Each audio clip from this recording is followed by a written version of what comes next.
Okay, good afternoon and welcome to Yeshiva YouTube. Today we're doing the real me, this Musar Sefer, the Hashkafa Sefer that we learned.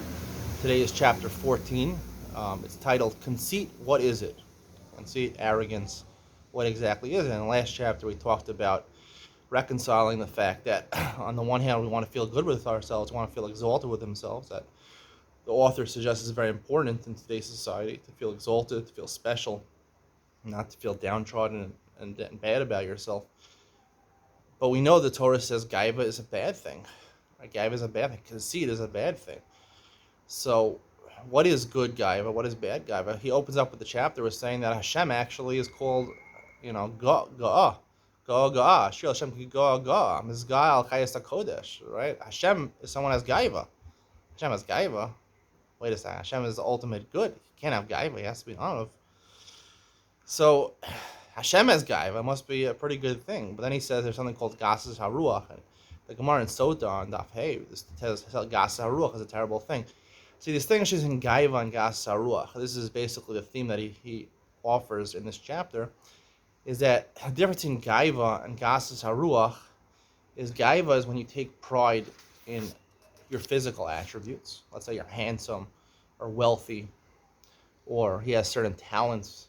He's a good singer. He's musically inclined. He's a good dancer. He's good an athlete. He's a good actor. Smart in school. Socially smart. Handsome.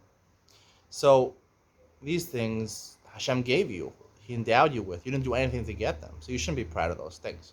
However, your accomplishments, for example, a young man who spent 5 years studying in yeshiva, immersed totally in his studies, and he has emerged knowing all the masechtas that are studying yeshiva clearly, right? If you put in those efforts, right, you got to take credit for that. You put in effort, right? We're not necessarily talking about someone who's academically inclined. He's a lazy person, but he overcame his laziness and he took yeshiva seriously.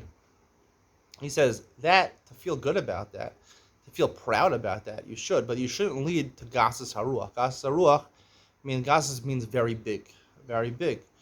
And you should feel good, but not very good. Feel that you're very special, and especially more special than other people. You can be special, feel accomplished what you have, but you have to realize at the end of the day that he says a feeling of supremacy that is uninhibited ignores the reality. The reality is that each one of us is connected every second to a respirator, dialysis, pacemaker, and feeding tube. The fact that the respirator is called lungs, and dialysis is called the kidneys, and the pacemaker is the heart, and the feeding tube is the digestive system doesn't take away from the fact that we are dependent on the infinite mercy of Hashem every second.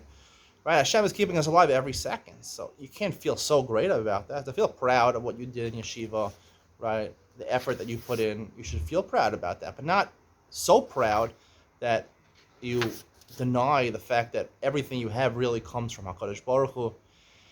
And certainly not to feel better than somebody else. That's the worst part, to feel better than somebody else.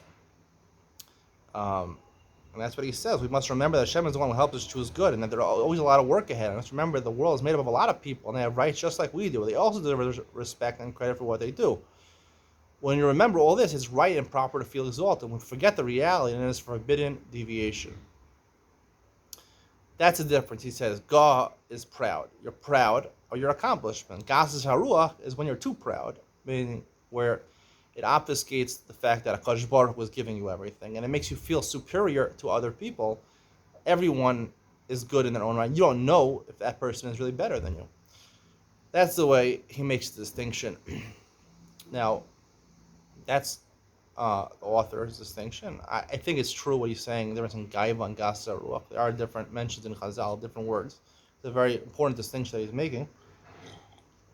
I do agree with him. Gaiva is actually a good thing, and Gasas Haruach is a bad thing. And he made the right distinction, the author, I believe. I wanted to connect to this week's Parsha, and then I'll explain how I distinguish between the two, which is very different than what he says. Maybe almost the opposite. This week, as Parsha's Veschanan, Mishnah Torah mentioned that Aseret Dibros again. It's mentioned first in Parsha's Yisro and Shmos, and now we mention it again in this Parsha. Most of the Aseret Dibros are pretty much the same. There's two things that are different, really. By Shabbos, it says Shamar es Yom HaShabbos, and in Parsha's Yisro, it says Zachar es Yom HaShabbos. Here it also says the last Aseret said there was Losachmod. In Shmos it says Losachmod, you shouldn't be chomed, you shouldn't desire your friend's wife. And Losachmod, his shore, his car, I don't know, his house, his field, his property. Doesn't say anything about taiva. Here it says in Veschanan, it says you shouldn't be, and repeat, Lo Sachmod Eishes Chaver, you shouldn't desire your friend's wife. And also Lo Sisaved, other things, his car, his house, his property, you shouldn't have a taiva for. It changes the word from chemda to taiva. Now, Devarim is called Mishnah Torah. What does Mishnah Torah mean? So, Mishnah Torah means, I like to say from Yosef. Yosef was called Mishnah Lamelech. He was considered the second in command to the king, right? Think about a business. You got the CEO and you got the COO, right? The CEO is the chief executive officer. He's in charge of managing the whole company. And the COO is the chief operating officer. He's the one ensuring that everyone does their jobs. And that's what Yosef did in Mitzrayim. He not only came up with the plan how to store up for the 7 years of famine, but he actually executed it. He was the one who organized hoarding all the grain into the storehouses. So he was responsible. He was on the floor. He was on the ground making all the execution and deciding what happened. So that's Mishnah Torah. Mishnah Torah, we have the first 4 books of the Torah, which basically is the truth. But it's hard for us to understand. It's a very difficult for us to understand. Mishnah Torah helps us explain it a little more. Like Mishnah Torah was Moshe speaking as opposed to Hashem speaking through the mouth of Moshe. This is what I heard in Yeshiva. I don't really understand what that means. Hashem spoke through the mouth of Moshe, but anyway, it's just more relatable to people. Moshe spoke through himself, so he's a human being, just like the rest of us are human beings. HaKadosh Baruch was a human being, for you to decide. But technically, Moshe Rabbeinu was speaking through his own mouth, and he spoke in terms we can understand. And a lot of things mentioned in Sefer Dvarim. Like, for example, Asisa Yashar Vatov, mentioned numerous times. I believe that's the ultimate tenet of practically how you keep the Torah, that you have to be Yashar, be a fair person. Don't take advantage of other people, and don't be taken advantage of. And also, to be Tov, I mean, is to enjoy the world, to look for the physical good in this world, not ruchnius. I don't believe it's a ruchnius. I mean, to look for the physical good in this world. What everyone in the world considers good, most people in the world consider good, material goodness, and to try to seek that in the right way without taking advantage of other people, without being taken advantage of. It's not so easy to do that. So here, what's the difference, these two things? So I think Shomor, I'm not going to get into Shabbos so much. Shomor is more practical than Zohar as a Shabbos. Zohar, is making Kiddush, but I think people take Zohar as Yom HaShabbos overboard, especially Haredi communities and more from communities where they'll sing Zmiros for 6 hours, not 6 hours, long time. They'll say many different Torah. They'll dress so different on Shabbos than during the week. Basically it is completely like they try to make it a real Shabbos experience. Nothing wrong with the Shabbos experience. I'm not saying anything against it, but more primal and more fundamental to the Torah is to keep Shabbos. They say more than the Jews have kept Shabbos, the Shabbos has kept the Jews. If you're Shomer Shabbos, meaning you desist from Malacha, you don't go to your job on Shabbos, that's basically what it means, on the most basic level. I mean, that will ensure that the Judaism will remain in your family and probably be passed down to your children. So Shmiras HaShabbos is more integral on a practical level, and Zachar Yom HaShabbos is maybe a higher level, but you have to understand what you're doing. It can get a little out of hand, but that's not so more integral to keeping the Torah.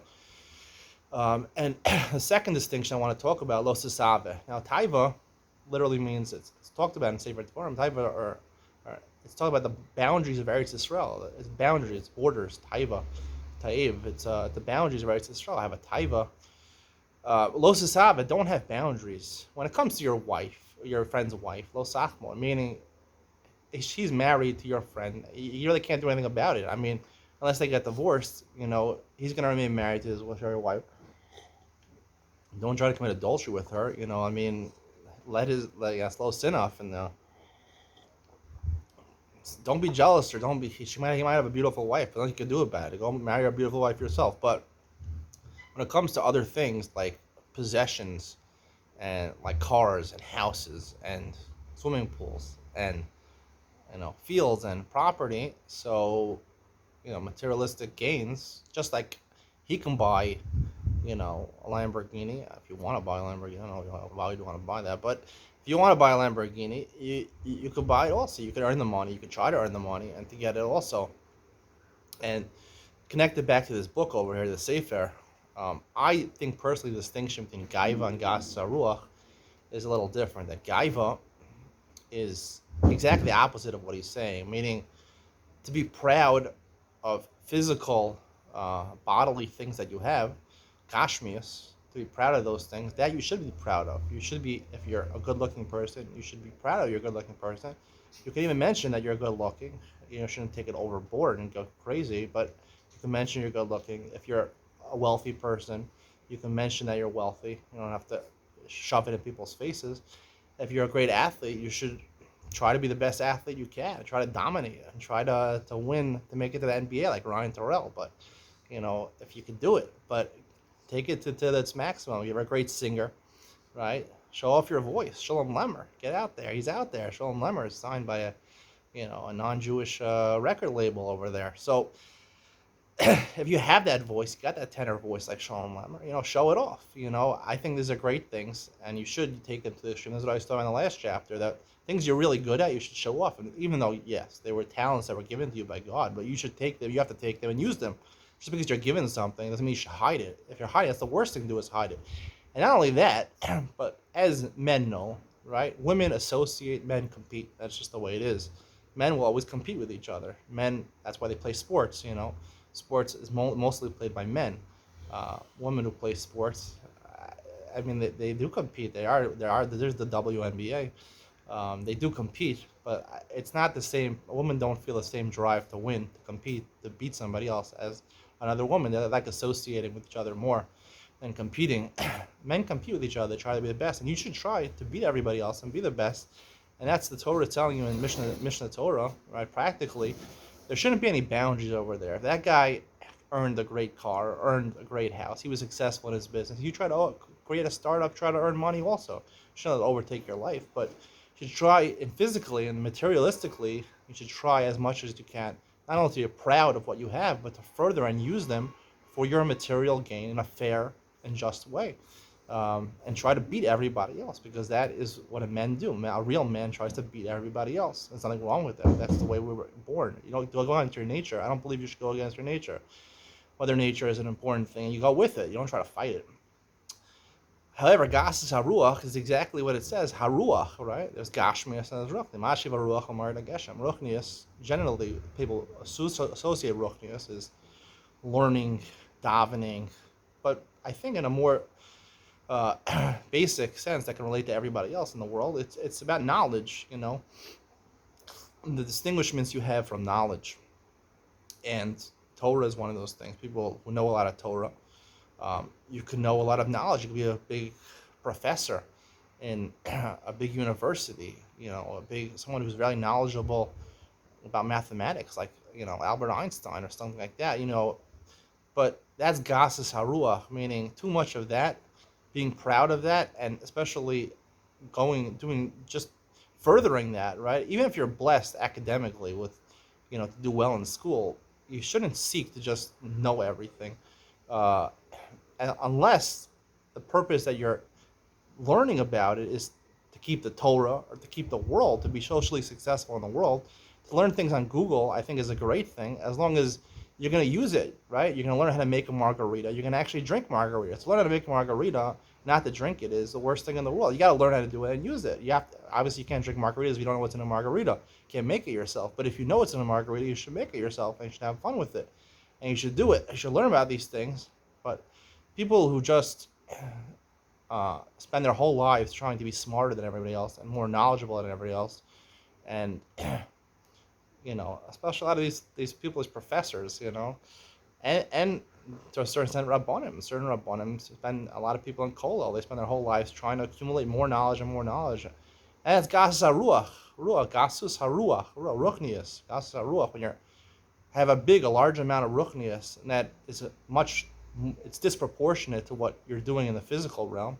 You neglect your physical self, you neglect how you dress, you neglect the food that you neglect your enjoyment in this world. You become so preoccupied with ruchnius, with knowledge, right? The Eitz Hadas, we don't eat from the Eitz Hadas, tree of knowledge, Gasas HaRuach, that leads to Gasas HaRuach, and it's a problem, intellectuals in the world, in the non-Jewish world, and it's a problem also in Judaism, especially with people who spend too much time in kolos, people who spend too much time as Rabbanim, learning all the time, right? The knowledge becomes much more, right? The knowledge is not the ikar. The ikar is the ma'aser. The ikar is the ma'aser to translate the knowledge into to uh, to accomplishing the Torah, to using the Torah. The Torah is meant asa yisrael yasher v'tov, to materialistic benefit from this world, and that's the purpose of das, of knowledge, is just to use to convert it into enjoyment in this world, and that's what we have to do. Gas haruach is haruach, right? The ruchnius, too much of that ruchnius is bad. You shouldn't be proud. If you're a Talmud Chacham and you know all of Shas, you shouldn't be proud of that, and that's why people are humble. They have a tendency to be humble and say, the Gemara says you're allowed to lie about how many Masechtas you learn, because you shouldn't be talking about it. Who cares how much knowledge you have? Who cares if you're a professor at Harvard? No one really cares about this stupid stuff. I mean, no one cares. You have a lot of knowledge, about the Constitution, or about about the Civil War. I don't know. About the French Revolution. These are it's nice things to know a little bit about, so you can converse with other people and have enjoy, right? Debates with other people, enjoyable discussion with other people, conversation with other people is, I think, part of the physical world, and that's something we should enjoy. If you're a good conversationalist, or you're a good debater, I think those are positive things. Those are things you should be proud of. When it comes to just knowledge for the sake of knowledge, where you're just spending your whole day accumulating knowledge, you're a bookworm, all you do is read and just accumulate knowledge, that's gas saruach, that's stupid. And especially when you tell other people how great you are because you know so much about that knowledge, right? That's a big problem. I'm sorry. That is gas saruach.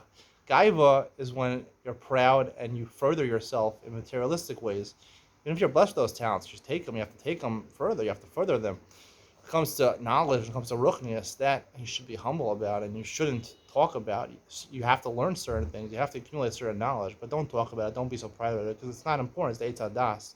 It's not the Ikar. It's the Tafel. It's the only reason we learn this knowledge, we know this knowledge, is that we can be able to use it and convert it into our enjoyment in this world. I hope you enjoyed today's shir.